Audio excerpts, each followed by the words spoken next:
नमस्कार, बहुत स्वागत है आप सभी का। आपके साथ मैं हूं सोनल और आप देख रहे हैं सवाल छत्तीसगढ़ का। आज बड़ा सवाल छत्तीसगढ़ का क्या है? दरअसल आज हम बात करने जा रहे हैं धान खरीदी को लेकर। छत्तीसगढ़ को धान का कटोरा कहते हैं और एक पर्व की तरह सेलिब्रेट होता है यहाँ पर धान खरीदी के महीने से, शुरुआत से लेकर जब तक धान खरीदी की तारीख होती है तब तक, यानी 15 नवंबर से धान खरीदी शुरू होने वाली है। लेकिन अब इसमें एक ट्विस्ट है।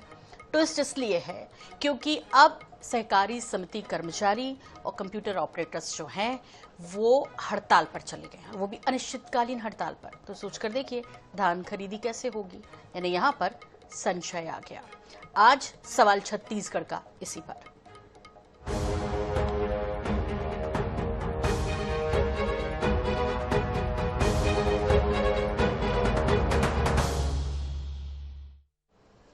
तो कंप्यूटर ऑपरेटर और सहकारी समिति के कर्मचारी 3 नवंबर से यानी कि सोमवार से अनिश्चितकालीन हड़ताल पर चले गए।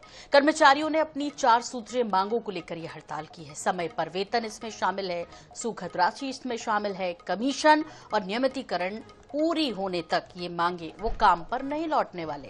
15 और 16 नवंबर की यदि बात करें तो तारीख जरूर तय हो गई 15 नवंबर, लेकिन उस दिन है सैटरडे। नियमानुसार सैटरडे संडे तो अवकाश होता है, तो इसे लेकर भी असमंजस है। कर्मचारियों ने चेतावनी दी है कि जब तक मांगे नहीं मानी जाती हम टोकन जारी नहीं होगा। वहीं प्रशासन और बैंक प्रबंधन 15 नवंबर से खरीदी शुरू करने की तैयारी में जुटे हैं।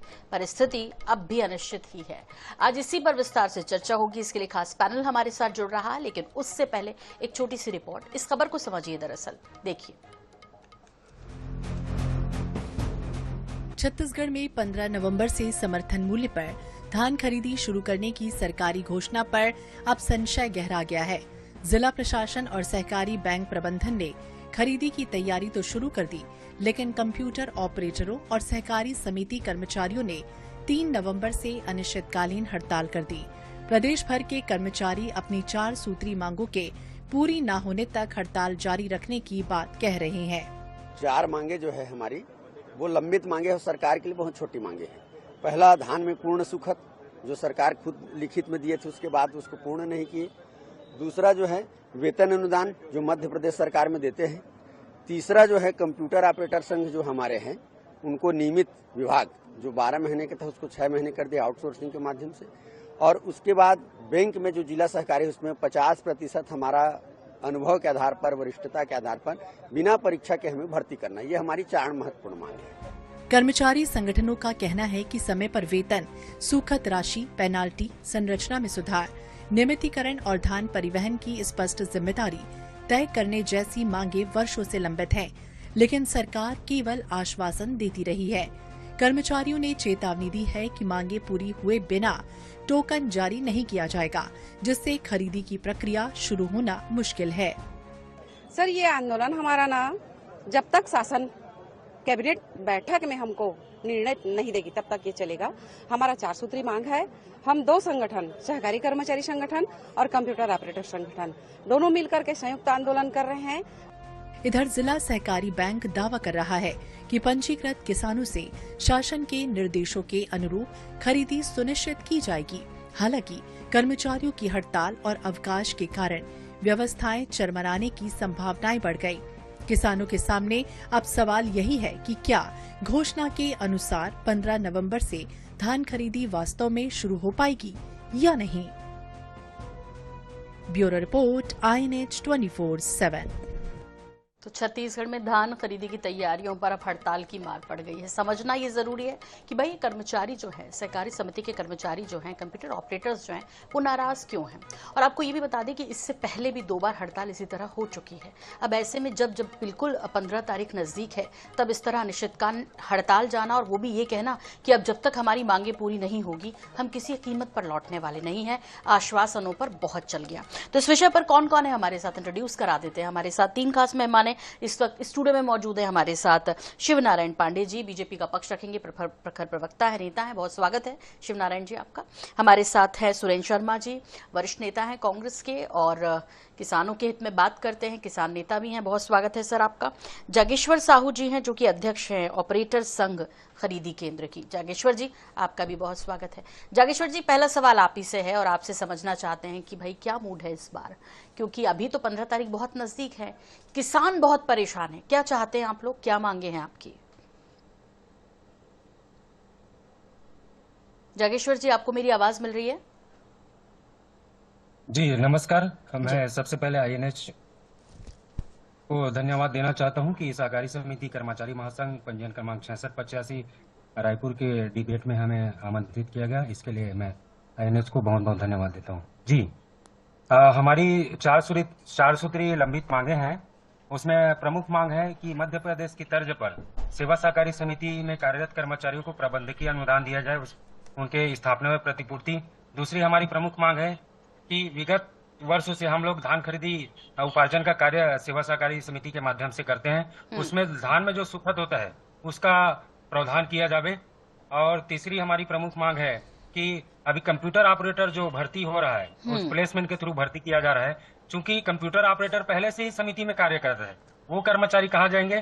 दूसरी बात, उसको प्लेसमेंट की भर्ती को समाप्त करते हुए हमारे समिति में कार्यरत कर्मचारियों को 6 माह के लिए धान खरीदी नीति में आदेश किया गया है, परंतु उसके 12 माह किया जाए। और चौथा प्रमुख मांग है सेवा नियम में आंशिक संशोधन किया जाए। यही हमारा 4 प्रमुख मांग है। जी, तो अभी क्या विचार है? इसके पहले भी आपने कहा ना लंबित, यानी आप लंबे वक्त से इस तरह की मांग कर रहे हैं, वो पूरी नहीं हुई है। इस बार क्या मूड है फिर? हमने विगत वर्षों में आंदोलन किया, हमने बार बार ज्ञापन पत्र के माध्यम से निवेदन किया, सरकार को हमने पत्र के माध्यम से हमने निवेदन किया। पहले आंदोलन जब करते थे हम लोग मौखिक आश्वासन में हम लोग वापस आ जाते थे। पिछले वर्ष हमने आंदोलन किया था तो लिखित आश्वासन मिला था।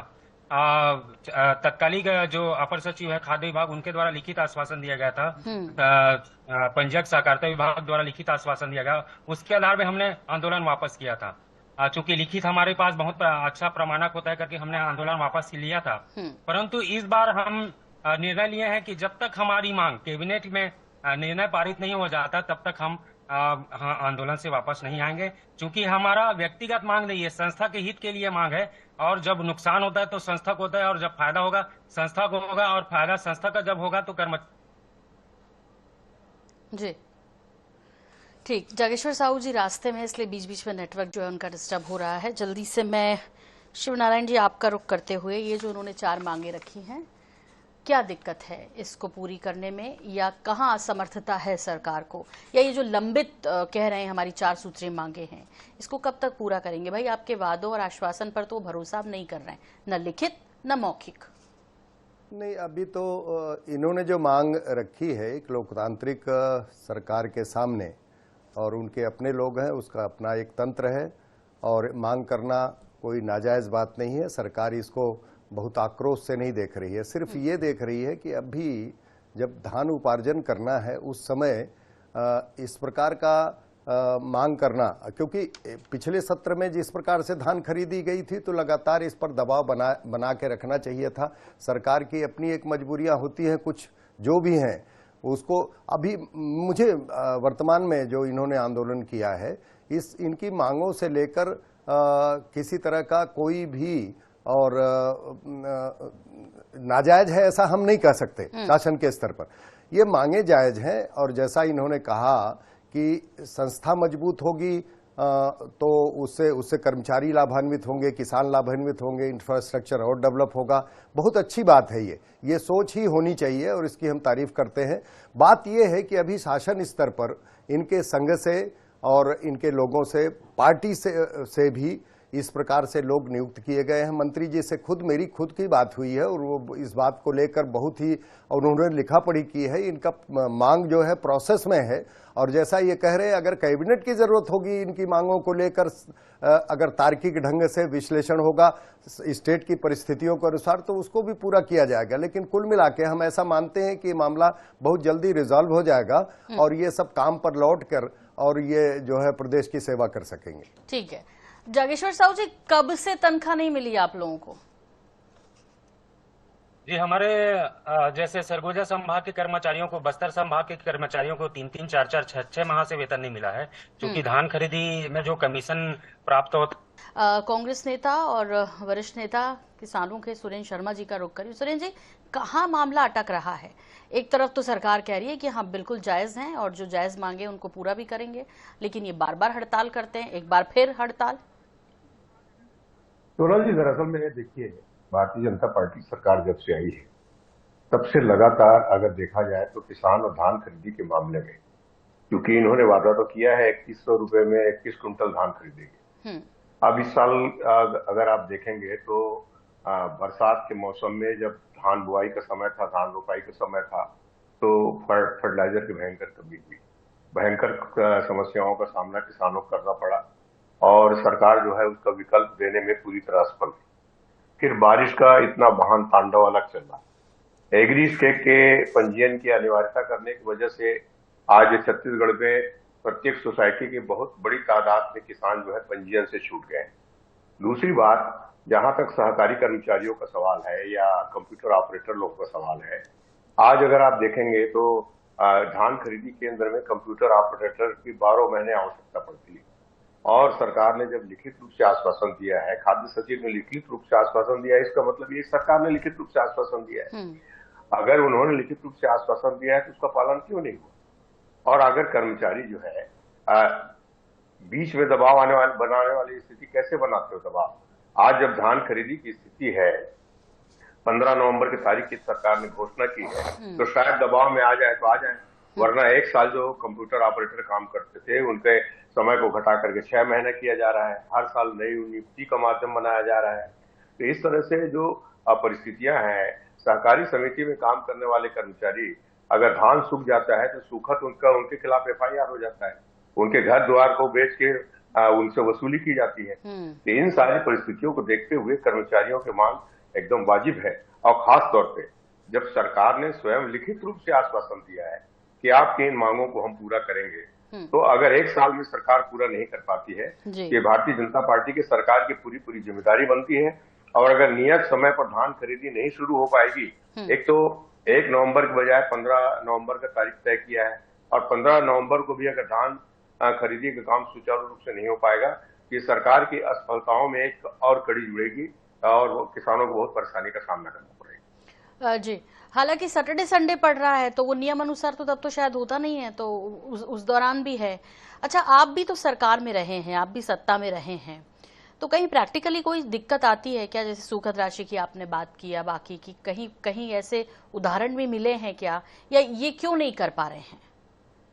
देखिए, इसमें 2-3 तरह की बात है। एक तो धान खरीदी केंद्र से धान जाता है संग्रहण केंद्र में, अगर धान संग्रहण केंद्र में सही समय पे नहीं पहुंच पाया तो आप एक बात समझ लीजिए, अभी स्थिति ऐसी हो गई कि धान सीधा लोग हार्वेस्टर से कटवाते हैं, उसको साफ करते हैं और साफ करके सोसाइटी में पहुंचा देते हैं। उसमें कुछ हद तक नमी रहती है और वो नमी जो है निश्चित रूप से कुछ सुखद होती है। अगर उसमें अधिक तौल करेंगे तो कर्मचारियों के खिलाफ किसान आक्रोशित होते हैं, अगर सही तौल करेंगे तो कुछ दिन धूप पड़ने के बाद उसमें सुखद आ जाती है और वो जो है या तो सहकारी संस्थाओं के कमीशन से काट लिया जाता है या कर्मचारियों के ऊपर उसकी जिम्मेदारी आती है। ये दिक्कतें निश्चित रूप से आती है और इसका एक विकल्प बहुत सारा है, मगर अब मैं अभी क्या बताऊं, जो विकल्प मैंने अपनी सरकार को भी सुझाया थे कि सुझा दीजिए। आप किसान नेता भी है ना, तो शिवनारायण पांडे जी स्टूडियो में बैठे हैं, सुनेंगे और वो बताएंगे कि यह हल हो सकता है। आज तो मैं ये कह रहा हूँ कि किसान खरीदी केंद्र के बजाय सीधा जो है राइस मिल में क्यों खरीदी नहीं होती?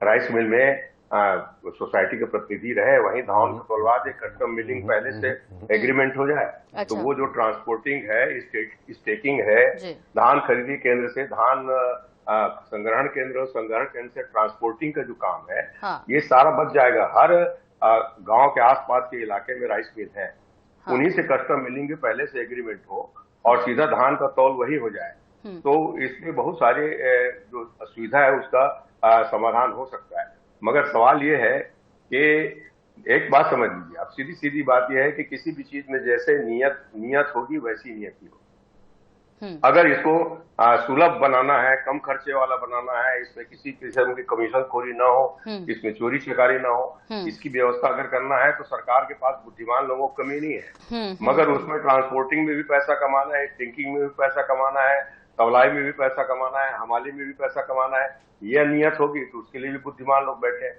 तो सवाल ये है कि परिणाम जो आ रहा है वो देखने और समझने की बात है।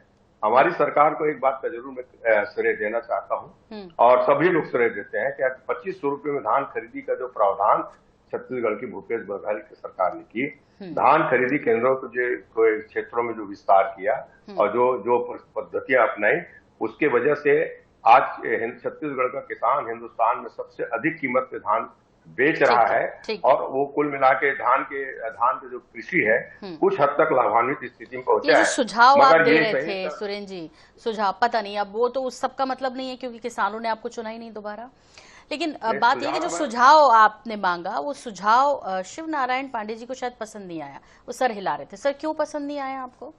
विपक्ष में इसलिए पसंद नहीं आया या वो जो कह रहे हैं कि भाई नियत ठीक नहीं है, वो कमीशन का फायदा भी होता है उसमें आपका? पक्ष विपक्ष की बात नहीं है। शर्मा जी जो है जिस सरकार को प्रतिनिधित्व कर रहे हैं, जिस सरकार की बात कर रहे हैं, वो सिर्फ किसानों को प्रलोभन में ला दिया। ये बड़ी लॉन्ग टर्म पॉलिसी की बात थी। आपको स्मरण होगा कि डॉक्टर रमन सिंह के समय पैडी प्रोक्योरमेंट की पूरी नीति बनी, पूरी व्यवस्था बनी और पूरा स्ट्रक्चर बना और बहुत बड़ा एक अमला उसमें इन्वॉल्व हुआ और इसको सुप्रीम कोर्ट तक ने पीडीएस प्रोक्योरमेंट को सराहा है और करीब अनेक प्रदेशों ने इस मॉडल को अपनाया था।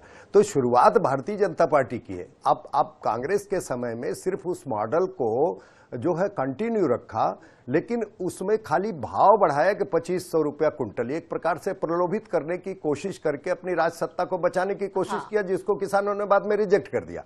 आप जो व्यवस्था बता रहे थे, आप देखिए कि समर्थन मूल्य पर धान केंद्र सरकार खरीदती है, उसका समर्थन मूल्य तय होता है, लेकिन इन्होंने उस समर्थन मूल्य से जब न्याय के नाम पर समर्थन मूल्य से 2500 रुपए किया और एक प्रकार से होड़ बनी और किसानों का ये दबाव बना कि 3100 रुपया हमको प्रति कुंटल जो है धान चाहिए। तो और ये मांग शुरू हुई और 21 क्विंटल प्रति एकड़ इस प्रकार से शुरू हुआ। तो भारतीय जनता पार्टी ने इसको स्वीकार किया। विषय ये नहीं है, अब भी तो इसमें बहुत सारे अनुभवों के द्वारा भारतीय जनता पार्टी ने अपने अनुभवों में सुधार करते हुए और ज्यादा से ज्यादा किसान हितैषी पॉलिसी को अपनाया है। आप जो सुझाव दे रहे थे वो उसमें यह है कि जो पंजीकृत किसान हैं सिर्फ उनका धान खरीदेंगे, पंजीकृत किसान जो लाएंगे। अगर मान लीजिए कि डायरेक्ट, जैसा शर्मा जी बता रहे थे, डायरेक्ट अगर वहां पर भंडारण के लिए हो तो जो दूसरे स्टेट से जो धान है वो आना शुरू हो जाएगा, उस पर नियंत्रण करना बड़ा कठिन हो जाएगा। चलिए अभी जागेश्वर जी और उनकी बात कर लेते हैं। सर वक्त चूंकि कम बचा है तो इनकी ये जो मांगे हैं कि भाई ये समिति कर्मचारियों की मांगों पर विचार करे, जो है मांगे हैं उस पर आप कब तक करेंगे? आपके लिखित मौखिक उस आश्वासन पर भरोसा नहीं कर रहे हैं। 12 माह का वेतन मांग रहे हैं ये लोग। इसके अलावा 2018 में सेवा नियम संशोधन चाह रहे हैं। इसमें भविष्य निधि है, ईएसआईसी है, महंगाई भत्ता है, सीधी भर्ती में प्राथमिकता, परिवहन में देरी ना हो और शून्य शॉर्टेज पर प्रोत्साहन राशि, ये इनकी जो प्रमुख है। और ऑपरेटर्स, कंप्यूटर ऑपरेटर्स की जो बात हो रही है, ये जो बाहर से आप लोग लेकर आते हैं आउटसोर्सिंग, इससे मना कर रहे हैं। सर करेंगे ये सभी मांगे पूरी? सभी मांगे पूरी करेंगे नहीं, उस पर बातचीत चल रही है। क्या चीज तार्किक है, जैसे सेवा भर्ती नियम के बारे में है। सेवा भर्ती नियम में रजिस्ट्रार जो है, अभी सुप्रीम कोर्ट में मामला चला, प्रिजुडिस है। अभी हाई कोर्ट से कुछ फैसला हुआ, उसके बाद सुप्रीम कोर्ट में गए हैं। सेवा नियम जगदलपुर और रायपुर, ये 2 बैंकों का मामला है, उसमें नियमितीकरण चाहते हैं। डायरेक्ट की भर्ती हो चुकी है, समितियों से जो है लैम्स मैनेजर जाने का है, इस प्रकार की है। तो बहुत सारा टेक्निकल मामला भी है और इसके साथ साथ अर्थ से जुड़ा हुआ मामला भी है। तीसरी चीज ये है कि जैसे 6 महीने के लिए और जो हमारे ऑपरेटर्स हैं उनकी सैलरी जो है 18,420 रुपए जो है वो जो तय है वो मार्कफेड देगी, लेकिन शेष जो है 6 महीने का जो भुगतान है उसको सोसाइटी को करना पड़ेगा। अब ये देखना पड़ेगा सोसाइटियों की माली हालत क्या है, सोसाइटियों की क्या आवश्यकता है, किस प्रकार के, पूरा रिस्ट्रक्चरिंग करना पड़ेगा। इसके लिए शासन स्तर पर बातचीत हो रही है। 2 बार हो गया ना सर, इतना शासन स्तर पर बातचीत हो रही है और ऐसा नहीं, संवेदनशील है सरकार इस मामले में और उन सारे। चलिए जागेश्वर जी, वक्त कम है, जल्दी से, संवेदनशील है, तर्क भी दे दिए हैं, कितना सहमत है इससे आप? बहुत संक्षेप में सर। जी जी, तत्कालिक मुख्यमंत्री जी जब विपक्ष में थे तो उन्होंने तत्कालिक समय में जो मुख्यमंत्री कांग्रेस सरकार की थी उन्हें पत्र प्रेषित किया गया था कि हमारी मांग जायज है और उसे मानना चाहिए। उस समय हमें धान खरीदी उपार्जन के पश्चात पूरे प्रदेश के सहकारी समितियों को 219 करोड़ रुपया सुखद के लिए एक प्रावधान हुआ था और राशि भी जारी किया गया था।